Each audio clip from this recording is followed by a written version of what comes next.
Good evening, ladies and gentlemen. Imagine this.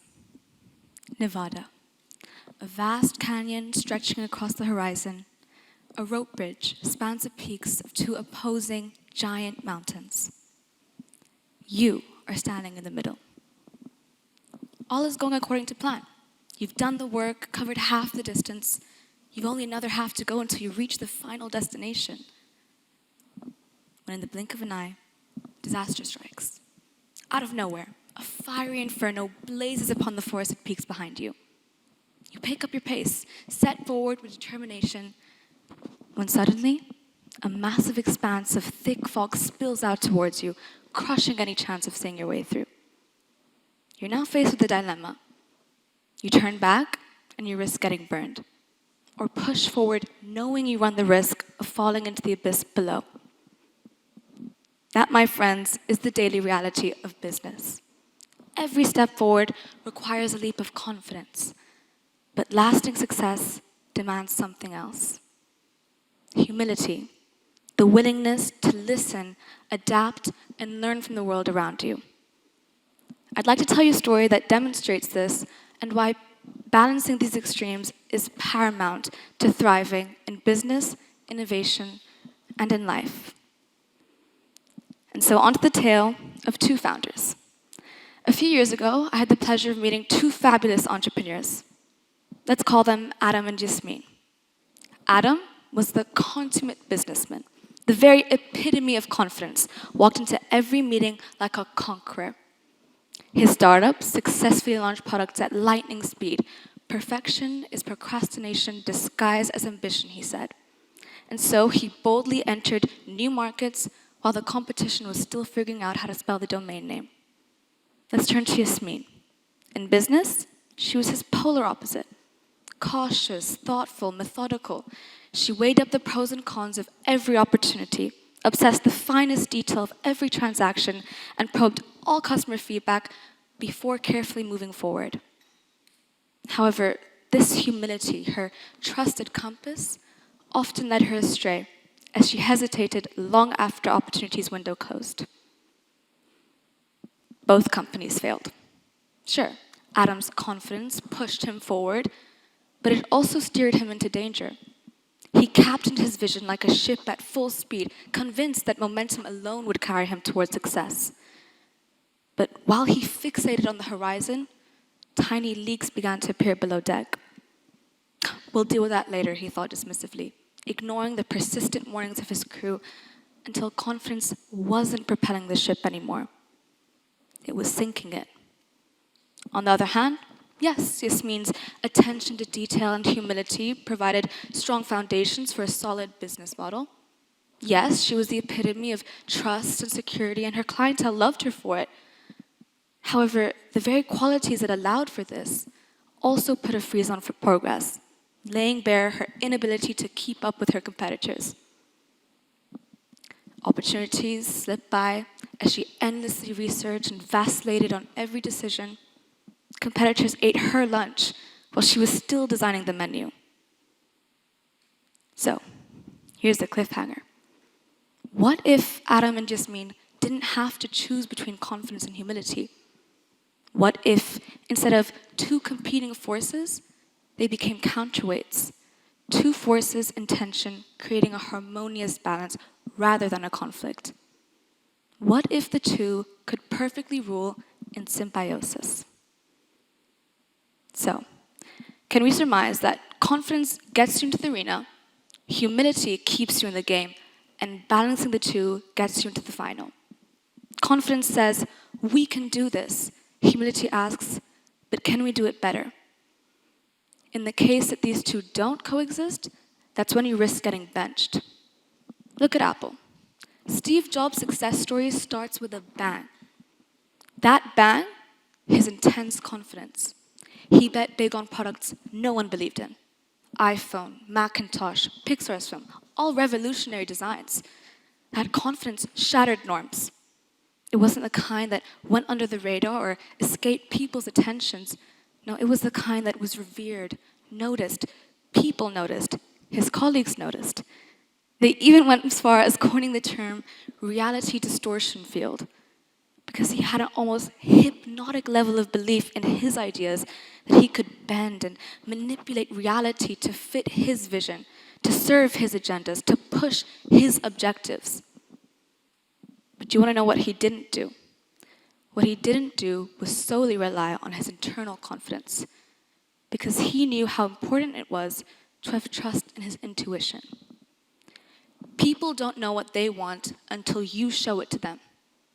This wasn't just an opinion for Jobs, it was the core philosophy he built Apple around. And with this philosophy, he did the unthinkable. He rejected market research, instead favoring his instinct over data, betting everything on unseen demand. He didn't run focus groups or hand out surveys because he knew research reflects the present. But innovation, what he was really after, was building for the future, not the present. And in 2007, out comes the iPhone. How many of you in 2025 can't leave the house without their phone? In 2007, they didn't know how essential a phone would be to their everyday lives. They settled for wanting better phones, smaller, quicker, more buttons. Jobs didn't listen. He didn't create a better Nokia. He erased the keyboard, merged 3 industries into one device: phone, internet, iPod, all neatly tucked into your pocket. He wasn't responding to demand, he was creating the demand. That risk-taking required courage, the nerve to look fear in the eye and not treat it as a threat, but as a necessary price of creating something the world had never imagined, the price of innovating. But, and there's a but, there's always a but. Here's where the story shifts. Confidence builds empires. But when it tips too far, when it stops listening and grows unchecked, it begins to decay into ego. What once fueled innovation was the very thing that rotted from the inside when it stopped making space for humility. Inside Apple, that same magnetic conviction that once drew people in began to repel them. Jobs didn't just believe in his ideas, he dismissed anything that didn't align with them. He clashed with the very executives he bought in. Meetings turned into battles. Collaboration turned into control. Discussions turned into domination, and innovation into a one-man mission. His colleagues later said that working with Steve was like being swept up in a force of nature. Brilliant, but impossible to resist or redirect. And then came the moment no one expected. In 1985, Apple, the very creation born out of his parents' garage, shaped by his visions, stripped him of his authority, forced him out of his own creation, not because his ideas lost their brilliance, but because he stopped allowing them to be challenged. Innovation didn't fail. It was the moment where confidence eclipsed humility and leadership became a solo act instead of a shared vision. This moment wasn't just corporate strategy, it was a reckoning, a turning point where confidence existing without humility collapsed under its own weight. Okay, so if Jobs failed, who can we look to as the perfect player? With Adam's confidence and Yasmin's humility. Elon Musk? I mean, did this man not shoot for Mars with fearless confidence, and yet openly shared rocket failures and learned from them publicly? The confidence to leap, the humility to learn. A rocket only flies when 2 forces are in balance: thrust and stabilization. Confidence is the thrust, the force that propels a vision upwards, that dares to say, why not Mars? But without stabilizers, without correction systems, that same thrust will spiral the rocket off its course, send it crashing right back down. That thrust, that's humility. Elon Musk embodied that balance. He had the confidence to launch rockets in front of the world and the humility to leave the cameras rolling when they exploded. When SpaceX rockets failed, he didn't bury the footage or disguise it behind polished PR statements. He released slow motion clips, added commentary, and said, if things are not failing, you are not innovating enough. It is that perfect equilibrium that allowed him to aim for Mars without losing sight of the ground beneath his feet. Because here's the truth.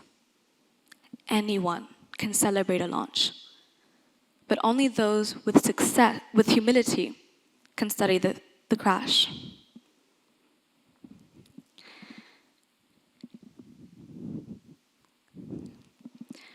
Back to the rope bridge. Standing there, you have a choice. Step forward or fall behind. But if you're only scorched in the flames of confidence, you'll crash out. If you freeze in the fog of humility, you'll lose your way. The leaders who build lasting success, those who pioneer and endure, are the ones who master both. They step boldly, listen deeply, and adapt gracefully. Now, as students and as future leaders, ask yourselves this. Are you ready to be both Adam and Jasmine? Ready to dance the delicate balance of confidence and humility? Because the future doesn't just reward the brave or the cautious. It rewards those who dare to balance the extremes. Thank you.